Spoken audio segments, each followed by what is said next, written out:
সবাইকে আসসালামু আলাইকুম। সবাই কেমন আছেন? আজকের রেসিপিটা ফ্রাইড রাইস অ্যান্ড চিকেন। খুবই মজা হয়েছে। এই প্রথম বানিয়েছি।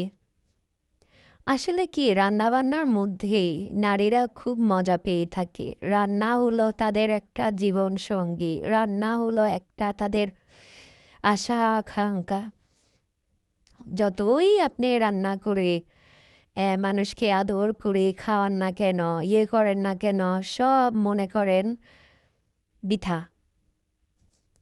আরেকটা কথা, আমি যতই মানুষের জন্য কিছু করি না কেন, ওই দিন শেষে আমিই খারাপ। হুম, হ্যাঁ, আমিই খারাপ।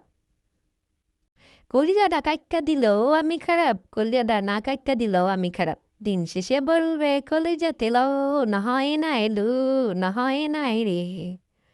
তো এই জন্য বলি, সবাই সাবধানে থাকবেন, ভালো থাকবেন, বেশি মিল দিয়ে বেশি ভাব দিয়ে চলার কোনো চেষ্টা মনে করবেন না, ঠিক আছে? নিজের চরকায় নিজে তেল দিবেন, নিজের চরকায় নিজে তেল দিয়ে সারাদিন থাকবেন। নিজের চরকাতে তেল শেষ হয়ে গেলে অন্যের চরকাতে তেল দিতে যাবেন না।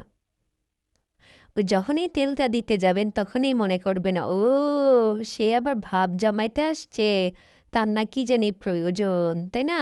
তো এই জন্য বলি, নিজের চরকাতে নিজেই তেল দেন। নিজের বুদ্ধিতে ফকির হওয়া ভালো, কিন্তু অন্যের বুদ্ধিতে ফকির হওয়া ভালো না। বুঝতে পেরেছেন? না না না না না না না না না না না না। এখন তো রান্না শেষ আমার।